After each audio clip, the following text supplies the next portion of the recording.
Европската комисија зазеде принципиелна почетна позиција во однос на прашањето на јазикот во предлог преговарачката рамка, вели Димитров. Според анализите на МНР, македонскиот јазик во документ на Европската комисија последен пат е спомнат во 2005 година, а по 15 години пауза важен момент е тоа што сега ќе има диалог меѓу земјите членки пред кој почетната позиција е принципиелна. Сепак, дали Бугарија ќе има забелешки во однос на ова прашање пред усвојувањето на преговарачката рамка?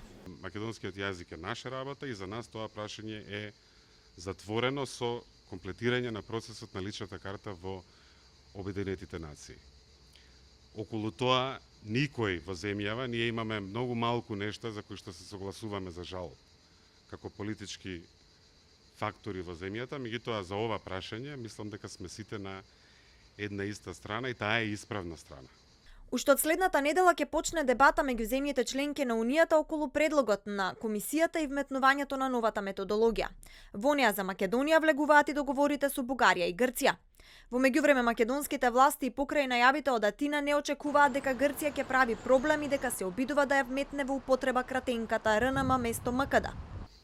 Согласно конечната спогодба, сите елементи се задолжителни за двете страни и параграфот за кодот, кој што е МКД или МК за сите потреби, освен, има само еден исклучок, за регистарските таблички на колите, на автомобилите, таа одредба практично не остава простор за поинакво толкување.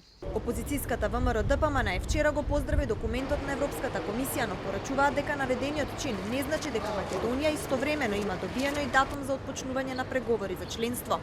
Според изборната програма на опозицијата, доколку се вратат на власт, тие планираат и комисија за спречување на негативните последици од Преспанскиот договор.